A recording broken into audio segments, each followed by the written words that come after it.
Bienvenidas, bienvenidos a esta exploración de ideas, ideas que buscan transformar un poco. Hoy vamos a meternos con fragmentos de un texto que, la verdad, dejó huella. Tus zonas erróneas. La idea central es fuerte, ¿eh? Dice que gran parte de nuestra infelicidad, de nuestros bajones, no viene tanto de afuera de lo que pasa, sino de patrones mentales, de conductas que aprendimos. Y lo bueno es que, si las aprendimos, quizás las podemos desaprender. Exacto. El libro arranca con una anécdota genial. ¿La recordás? Sí, la del gusano. Buenísimo ejemplo. Claro, que quiere mostrar lo malo que es el alcohol. Pone un gusano en agua y sobrevive. Lo pone en alcohol y ¡puf!, se desintegra. Ajá. Y pregunta, ¿qué conclusión sacan? Y uno del público salta y dice, que si tomo alcohol no voy a tener gusanos. Tal cual. ¡Ja! Es perfecto, demuestra cómo filtramos todo por nuestras creencias, ¿no? Nuestras propias zonas erróneas. Totalmente. Y bueno, esa es un poco la misión que tenemos hoy acá. Desarmar, digamos, algunas de esas zonas erróneas clave que menciona el texto. Vamos a charlar sobre cómo hacernos cargo de lo que sentimos, por qué quererse a uno mismo es como la base de todo. Fundamental. ¿Y cómo podemos empezar a desafiar esas cosas que nos frenan? La necesidad de que nos aprueben todo el tiempo, la culpa que no nos deja avanzar, la preocupación por el futuro, bueno, todos esos hábitos mentales. Suena un camino hacia sentirse más libre, ¿no? El texto promete ser práctico, usar el sentido común, hasta un poco de humor, dice. Y sobre todo, se centra en que podemos elegir. Así que, vamos a eso. Dale. Hay una idea en el libro que es casi revolucionaria, me parece. Dice que nosotros elegimos lo que sentimos, que no es algo que simplemente nos cae encima. ¿Cómo lo justifica? Suena difícil de creer al principio. Sí, suena fuerte, pero lo basa en una conexión que él ve como directa. Pensamiento genera sentimiento. Propone una lógica simple, casi un silogismo, ¿viste? Dice, 1, yo puedo, con práctica, controlar mis pensamientos. Ok. 2, mis sentimientos vienen de esos pensamientos. Conclusión, entonces puedo controlar mis sentimientos. La clave no está en la emoción ya instalada, sino en el pensamiento que la disparó. Ahí hay que meter mano. Pone el ejemplo de un tal Cal, ¿no? Que está deprimido porque cree que su jefe piensa que es tonto. Ese sí. Pero si Cal no se enterara de esa opinión, no se sentiría mal. O sea, lo que lo afecta no es la opinión en sí, Exacto. sino lo que él piensa sobre esa opinión. Es un giro, ¿eh? Te da como más poder del que uno cree que tiene. Justamente, el punto no es solo que los pensamientos causan los sentimientos, sino que, como son tus pensamientos, tenés ahí una palanca, un control que casi nunca usamos a conciencia. Es dejar de sentirnos víctimas de, uy, me siento mal, y empezar a vernos como, bueno, arquitectos de eso. Por eso critica frases como, me ofendes o me haces sentir mal. Sugiere reformularlas, al menos para adentro. Yo elegí ofenderme por lo que interpreté de tu comentario, o yo me generé este malestar con lo que pensé. Es mover el foco hacia adentro, hacia la responsabilidad. Pero, a ver, eso suena muy difícil de llevar a la práctica. Uno siente que las emociones lo arrasan a veces. ¿Dice algo el texto sobre esa dificultad? Sí, claro, no lo vende como algo fácil ni mágico. Lo compara y me parece una buena analogía, con aprender a manejar un auto con cambios, ¿viste? Ujú. Al principio cada cambio es súper consciente, forzado, tienes que pensar cada movimiento. Bueno, cambiar patrones de pensamiento emocional es parecido. Requiere disciplina, repetición consciente, esfuerzo al principio. Cuesta. Cuesta, sí. Pero con práctica, como meter el cambio, se puede volver algo mucho más automático, más natural.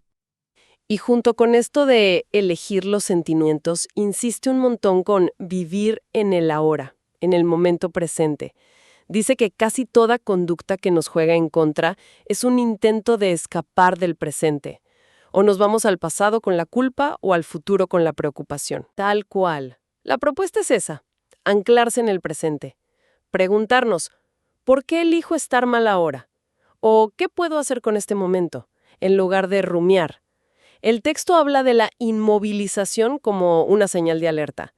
Si la timidez te frena y no hablas con alguien, o la bronca te bloquea y no puedes resolver algo, esa emoción te está paralizando ahora. Y si te paraliza, es una zona errónea. No te sirve. Pasemos a otro tema central del libro, el amor propio. Lo llama el primer amor.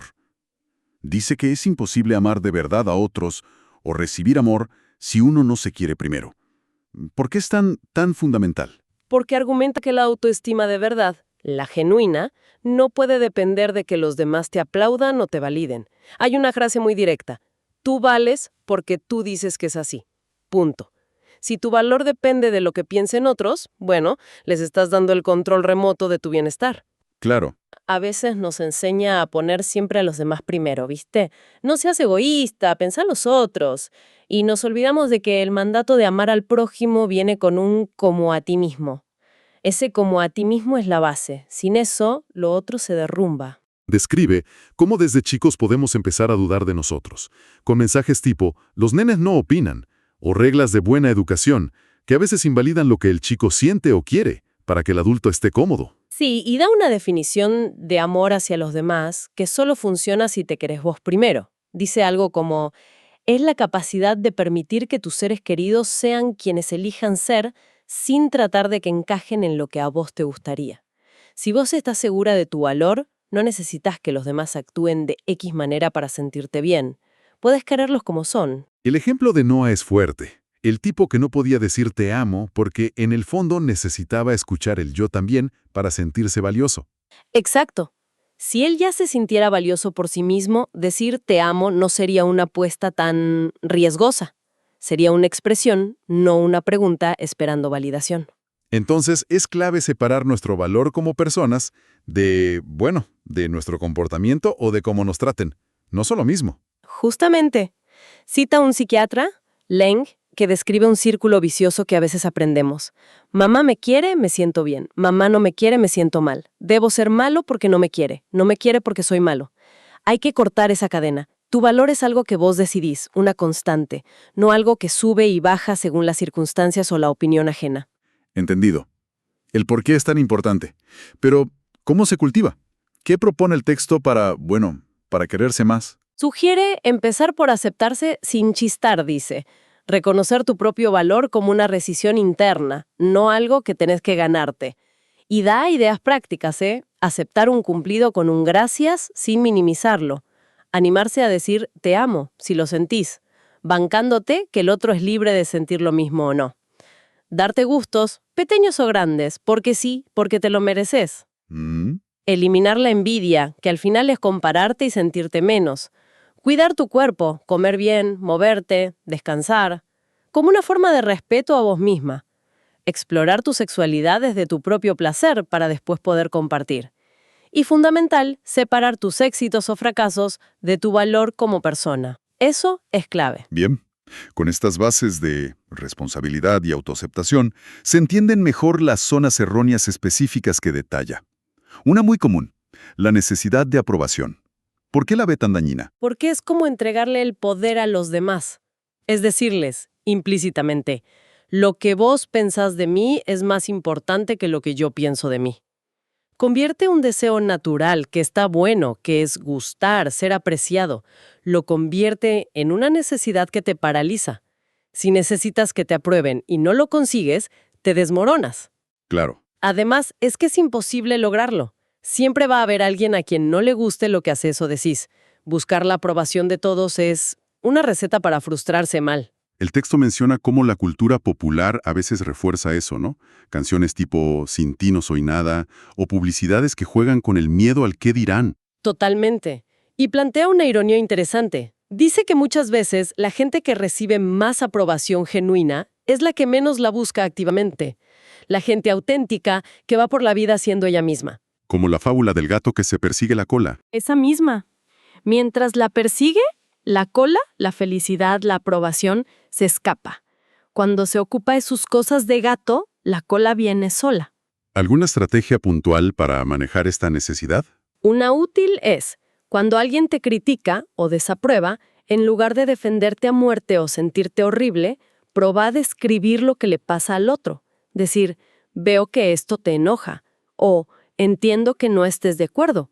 Te mantiene en tu eje, ¿viste? No entras en el juego de la dependencia. Y también agradece la crítica como si fuera información. Puede servirte o no, pero no la tomes como un juicio sobre tu valor total. Otra zona errónea, muy conectada, las autodefiniciones limitantes. Esas etiquetas que nos ponemos. Soy tímido, soy malo para las matemáticas, soy desordenada. ¿Cuál es el problema ahí? El problema es que nos encierran, nos meten en una caja y nos niegan la posibilidad de cambiar, de crecer. Muchas veces son excusas, ¿viste? A veces inconscientes, para no hacer el esfuerzo, para no arriesgarnos, para quedarnos en lo cómodo aunque no nos guste. Claro, el famoso yo soy así. Esa. O siempre fui así, no puedo evitarlo, es mi carácter. Son justificaciones para no intentar algo diferente. El texto de ejemplos. La persona que no pinta porque de chica le dijeron que no tenía talento, Horas que dice soy muy viejo para no estudiar, o el que evita arreglar algo en casa diciendo a mí estas cosas no se me dan. Se arma un círculo vicioso, ¿no? Creo que soy X, actúo como X, confirmo que soy X. ¿Cómo se sale de ahí? El texto propone desafiar la etiqueta, activamente. Cambiar el soy así por un hasta ahora he actuado así, pero puedo elegir otra cosa. Ponerte metas chiquitas de comportamiento contrario a la etiqueta. Pedirle a gente de confianza que te avise cuando usas la etiqueta como excusa. Probar esas cosas que evitas. Y entender fundamentalmente que no existe una naturaleza humana fija e inmutable. Somos el resultado de nuestras elecciones pasadas y, sobre todo, presentes. Hay una cita que menciona, creo que de Merlín. Sí, lo mejor para la tristeza es aprender algo. Aprender a hacer moverse. Eso rompe las etiquetas viejas. Después se agrupa dos emociones que todos conocemos bien y las llama las más inútiles: culpa y preocupación. ¿Por qué tan duro? Porque dice que ambas nos sacan del único lugar donde podemos hacer algo, el ahora, el presente. La culpa te tiene atada a un pasado que ya fue, que no podés cambiar. Te hace sentir mal por algo que ya pasó. La preocupación te proyecta a un futuro que no sabes cómo va a ser. Te hace sufrir por algo que capaz ni pasa. Y ninguna de las dos cambia nada. Exacto. Solo te gastan la energía ahora. El texto dice que a veces nos aferramos a ellas por las ganancias ocultas, los dividendos neuróticos que le llama. ¿Cómo qué? Bueno, te permiten evitar tomar decisiones difíciles en el presente, por ejemplo. O buscar lástima, compasión. Y la culpa muchas veces se aprende en la familia, ¿no? Con esos mensajes tipo, con todo lo que yo hice por vos. Y la preocupación constante por el futuro te roba la vida hoy. ¿Alguna estrategia rápida para salir de ahí? Para la culpa, aceptar de una vez que el pasado no se cambia. Usar la energía para aprender de eso y actuar distinto ahora. Preguntarte, ¿qué estoy evitando hacer hoy al quedarme pegada en la culpa? Para la preocupación, si es por un problema real, bueno, armar un plan de acción concreto ahora. Si es por algo hipotético, reconocer que la vida tiene incertidumbre y limitar el tiempo que le dedicas a darle vueltas. La acción en el presente es el antídoto para ambas. ¿Y qué me decís del miedo a lo desconocido y la necesidad de seguridad? Esa cosa de aferrarnos a lo conocido, a la rutina. El texto critica la rigidez que eso nos trae. Esa mentalidad de necesitar tener todo planeado al detalle, como el personaje de Henry, que entra en pánico si le cambian algo en el trabajo. O la necesidad de tener siempre razones lógicas para hacer las cosas, que mata la espontaneidad, las ganas de hacer algo simplemente porque sí, y lo conecta también con el perfeccionismo y el miedo a fracasar. Nos recuerda que fracaso es solo una etiqueta, una opinión sobre un resultado. La búsqueda de seguridad total y perfección absoluta nos termina paralizando. La estrategia sería entonces animarse a la incertidumbre, a lo nuevo. Exacto. Probar cosas nuevas a propósito. Salir un poco de la rutina segura, pero quizás aburrida. Hacer cosas sin tanta justificación, por el placer o la curiosidad. Aceptar que no todo va a salir perfecto siempre. El texto te tira una pregunta fuerte. ¿Viviste 10,000 días distintos? ¿O viviste el mismo día 10,000 veces aferrado a tu rutina segura? ¿Da para pensar? Sí. Muy ligado a esto está la trampa de la justicia y la equidad. El sentimiento ese tan humano de no es justo. El texto lo ve como una forma de comparación que nos debilita. Nos quedamos mirando lo que otros hacen o tienen en vez de definir qué queremos nosotros y movernos para conseguirlo. Pone el ejemplo de Judy, creo, que en su matrimonio llevan la cuenta de quién hizo qué, quién dio más, y eso genera puro resentimiento. Claro. O los celos, como los de Helen. Los ve como una mezcla de exigir justicia, no es justo que mire a otra, y de fondo una baja autoestima. Si yo fuera suficiente, no lo haría. La alternativa sería entonces enfocarse en las propias metas, sin compararse tanto. Sí, y cambiar el lenguaje interno. En vez de gritar no es justo, probar con un qué lástima que esto sea así. O preferiría que fuera distinto. ¿Qué puedo hacer yo al respecto? Aceptar que los demás son diferentes, que no tienen por qué actuar según nuestro manual de lo que es justo. Es pasar de un control externo, esperar que el mundo se adapte a nosotros, a un control interno, crear la vida que queremos nosotros. Y llegamos a un clásico de clásicos, la postergación, el famoso mañana empiezo, después lo hago.